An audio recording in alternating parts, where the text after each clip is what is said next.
Hello, welcome back. I'm John Stark from MacTheMovieGuy.com, and I'm diving in for the first time for you guys because I'm finishing off my trilogy here. This is The Mummy, Tomb of the Dragon Emperor. This is my first time watching this film. I blew it off when it was in theaters. It's funny because I was working in a theater at the time, but I remember distinctively knowing other people who saw it before me and were like, no. I was like, oh, okay. Well, so like it went down my list, and then it was out of theaters by the time I got around to any time where I was like, oh, I have time to see it now. Oh, it's gone. So, yeah, I just never prioritized this film. I heard it was terrible, and which is a shame because I love Jet Li, and I think this was, other than the Expendables, I think this is like last big leading role, like his last big feature role, and then he just kind of goes into like the Expendables franchise. He's been struggling a lot with his own health. He has like a hyperthyroidism thing that he's been battling, and I think like, everybody just wonders where Jet Li is because he's just kind of like drifted away. Basically, he got like a mental, not a mental, a medical diagnosis, and he's been trying to deal with that and just focus on that. And he works less now, so yeah. But I would like for him to go out on a high note on his film career because I don't know that The Expendables is doing that for him. So maybe if we could get him like an Everything Everywhere type film, that would be great. He was up for the Rogue One role. I think he just asked for too much money. But anyway, we've got Brendan Fraser is back as Rick. He sounds so old in this compared to just it's amazing what a difference just a couple of years makes. Um, yeah, he sounds like he's aged completely. Rachel Weisz was like, nope. Did not come back, so they replaced her with Maria Bello. I'm not going to get in conversation about that because I love Maria Bello. I think she's a great actress and highly underrated. She's just not Rachel Weisz. I just would have not had the character in the film and just made a reference to her not being there. Just been like, oh, well, she's off somewhere else. It's a shame we got that divorce. Uh, since they made this film pretty much all about their son anyway. So Luke Ford, I guess, is the lead of the film. I don't know who that is. Did he have a career after this? I don't want to look him up. I don't want to learn who Luke Ford is. Um, there's also Jet Li and Michelle Yeoh. Uh, yeah, Liam Cunningham is in this. He's still working as an actor. This is, I guess, an early role for him. John Hannah came back. I don't know. It's a film, and it's deep in Chinese culture. It's so deep in Chinese culture. I was expecting Jet Li to be like riding on the back of a dragon at some point in this film, just to be like, "This is my dragon. I'm riding. This what do you? I don't. This is totally what we do here in China. This is our Chinese culture. We've got Yetis in here. They've got terracotta armies. It's just everything is very steeped in Asian culture, um, as much as possible. Uh, the plot features Jet Li's character as this evil emperor who is also apparently the Avatar because he has the ability to like wield all these different powers. He's learned how to like he can like have fireballs and stuff, and he seeks immortality, doesn't quite get what he's looking for, and then he ends up getting resurrected by the kid again, Luke Ford. Great job. um Alex O'Connell, I guess, is his family name, and yeah, then he finds there are these like immortal warriors that have been tasked with making sure that Jet Li never reaches the uh, Shangri-La. There's some water at Shangri-La that if Jet Li gets to it, he'll become immortal and he'll be able to shapeshift and and destroy the world. That's the plot. Uh, you know, Alex falls in love with a young girl who's not really so young, we find out. And Michelle Yeoh's in this, but not a lot. This is back when we were disrespecting her career and using her in smaller roles. Nowadays, she'd be the lead of this. Um, so it's interesting to see Brendan Fraser and Michelle Yeoh in the same film, since they both won their Oscars in the same year. But this is this is not great. We've gotten into Rob Cohen territory. The guy who brought us Fast and Furious and Triple X is doing The Mummy, Tomb of the Dragon Emperor. The funny thing is, it feels like he's trying to do The Mummy, but not. It's the same problem that we sort of had with X-Men The Last Stand. Like, Brett Ratner came in, and there was pressure because the first two X-Men films were good. So there's pressure for him to give it that vibe. But he has no idea how to capture the vibe of another director. And he's not as good of a director as Bryan Singer. So the same thing happens here. Rob Cohen comes in. He doesn't really know what Stephen Sommers did or understand what made the first two films work.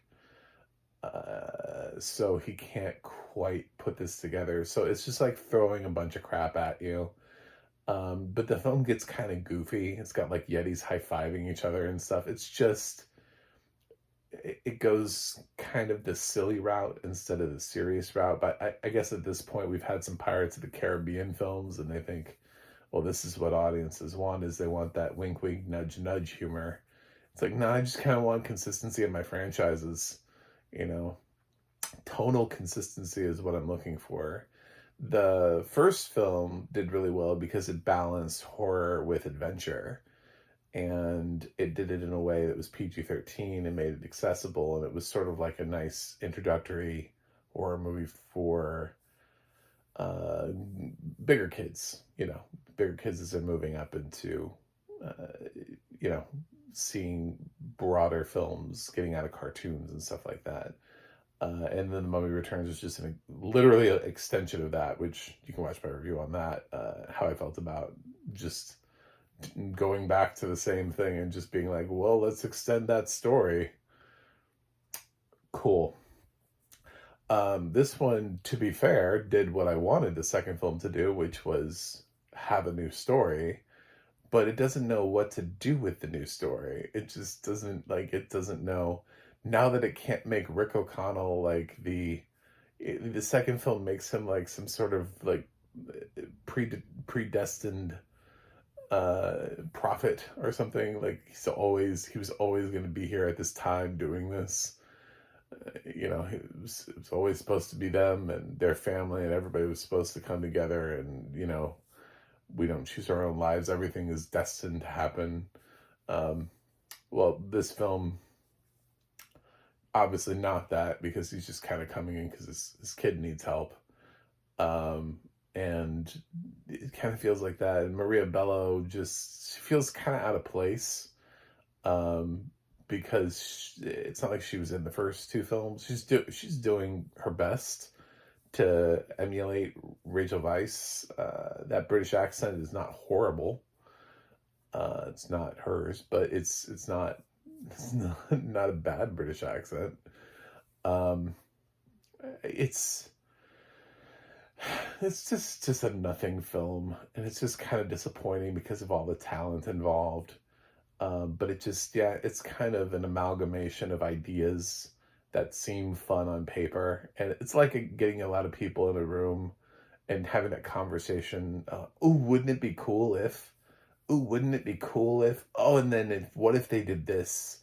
And then making a script from that, and then trying to make that movie with the guy who did Triple X. So, yeah. This film kind of is just what it is. It's my first time watching it and probably my last time watching it. But it was I was inspired. The Mummy had its 25th anniversary, and I was like, well, I'll just go ahead and get the whole thing done. Gives me the opportunity. This does have audio description, and it's deluxe, narrated by Jedediah Barton. And the audio description is fine. There's a lot of stuff that happens here, a lot of action sequences, a lot of, you know, mummy trickery, and you know, people's, you know, undead, and their faces are not fully formed, and a lot of stuff happening with that. But it's jokey. It's like Rob Cohen didn't understand what made the first films work, so everything here has to be like a laugh, like a gag. Like there's a point in the film where just some characters, they're not even like leads, they're just random soldiers. There's a note about how one of them like knocks the head off accidentally of another, and then like is like fumbling to put it back on. And it's like,